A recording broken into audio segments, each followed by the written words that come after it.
রাধে রাধে বন্ধুরা, কেমন আছো তোমরা সবাই? আশা করি সবাই খুব ভালো আছো। আমরাও কিন্তু ভগবানের কৃপায় ভালোই আছি। আমার নতুন আরও একটি ব্লগে তোমাদের সবাইকে জানাই অনেক ভালোবাসা, অনেক স্বাগত।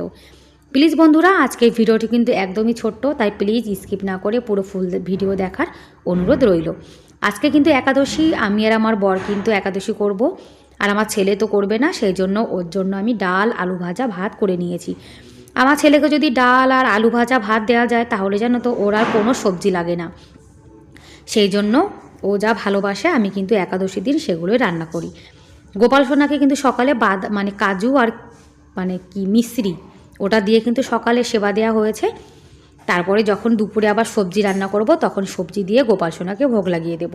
আমাদের গুরুদেব বলেছে একাদশী দিন গোপাল সোনাকে অন্নভোগ দেওয়া যাবে না, সেই জন্য কিন্তু দিই না এখন আর। আর একাদশীর দিন আমি এই যে সকালে একটু চা বানিয়ে খাচ্ছি। আমি জানি একাদশীর দিন চা খেতে নেই, কিন্তু ওই যে একটু চা না খেলে আমার তো ভালো লাগে না। সেই জন্য গোপাল সোনাকে সেবা দিয়ে সংসারের কাজ করে এখন 1 কাপ চা বানিয়ে নিচ্ছি। আমি কিন্তু সকালে প্রতিদিন সকালে ঘুম থেকে উঠে আশিবাসি কাজ করে কিন্তু স্নানটা করে তবেই কিন্তু আমি রান্নাঘরে আসি। আমি স্নান না করে কিন্তু কখনোই রান্না করি না, না গোপাল সোনার রান্না না আমাদের রান্না। আর এখন এই যে চা রেডি হয়ে গেছে, চা খেয়ে নেব। তা আকাশে দেখলাম 2-3টে প্লেন যেন তো একসঙ্গে যাচ্ছে, আর দেখতে এত ভালো লাগছিল, সেই জন্য একটু ভিডিও করে নিলাম। আর নীল আকাশে যখন প্লেন যায় আর সুন্দর একটা সাদা রঙের লম্বা দাগ পড়ে, দেখতে কিন্তু ভালোই লাগে। ওদিকে দেখো গাছটা কেটে দিয়েছিল, ছোট ছোট পাতা চলে এসছে। এই যে ছেলের জন্য রান্না করেছি সেটা তোমাদেরকে একটু দেখিয়ে দিলাম। আর এখন ঘরটা গুছিয়ে নিচ্ছি। একটু পরে কিন্তু আবার আমাদের জন্য একাদশীর প্রসাদ রান্না করব। সেই প্রসাদ রান্না করে আমাদের জন্য না, মানে গোপাল সোনার জন্য, গোপাল সোনাকে ভোগ লাগিয়ে তারপরে কিন্তু সেই প্রসাদটা আমরা পাবো। ওই যে কুমড়ো, আলু, লাউ এগুলো দিয়েই কিন্তু রান্না করব।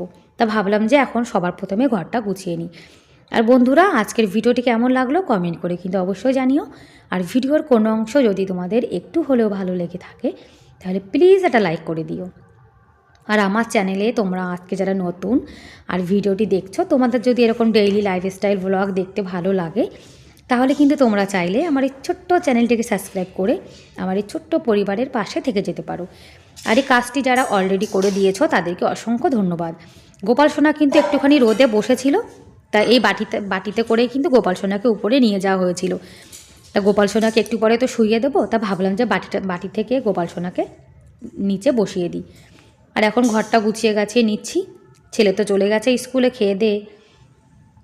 আমার ছেলে জানো তো একদমই একাদশী করতে চায় না। ও বলে যে ও নির্জলা একাদশী করবে, মানে নির্জলা একাদশীর দিন একদম পুরো জল না খেয়ে পুরো একাদশীটা করে। তা সবাই বলে যে নির্জলা একাদশীর দিন যদি জল না খেয়ে পুরো নির্জলা করা যায় তাহলে কিন্তু আর কোনো একাদশী করার কোনো দরকার নেই। সেজন্য ও শুধু বছরে একটা একাদশী করে।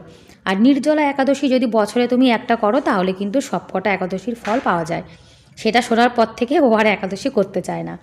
এদিকে সাদা তেল দিয়ে, মানে সানফ্লাওয়ার অয়েল, ওটা দিয়ে তার মধ্যে জিরে ফোড়ন দিয়ে কুমড়ো, লাউ, আলু, একটু কাঁচা লঙ্কা এটা দিয়ে ভালো করে সবজিটা ভেজে নেব।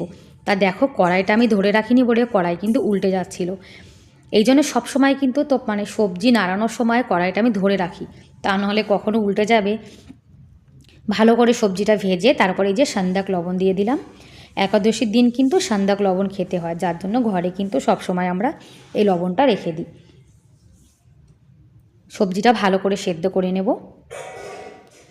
আর এভাবে সবজি সেদ্ধ করে তার উপরে যদি একটু বাদাম ছড়িয়ে খাওয়া যায় তাহলে জানো তো খেতে কিন্তু অসাধারণ লাগে। যদি তোমরা কখনো একাদশী করো এরকম সবজি খেয়ে দেখবে, খেতে খুব ভালো লাগে। সবজি ঠান্ডা করে বাদাম দিয়ে একটা তুলসী পাতা দিয়ে কিন্তু গোপাল সোনাকে ভোগ লাগিয়ে দিয়েছি। তারপরে এখন আমরা সেবা করে নেব। ব্যাস বন্ধুরা, তাহলে আজকের মতো এই পর্যন্তই। Bye bye.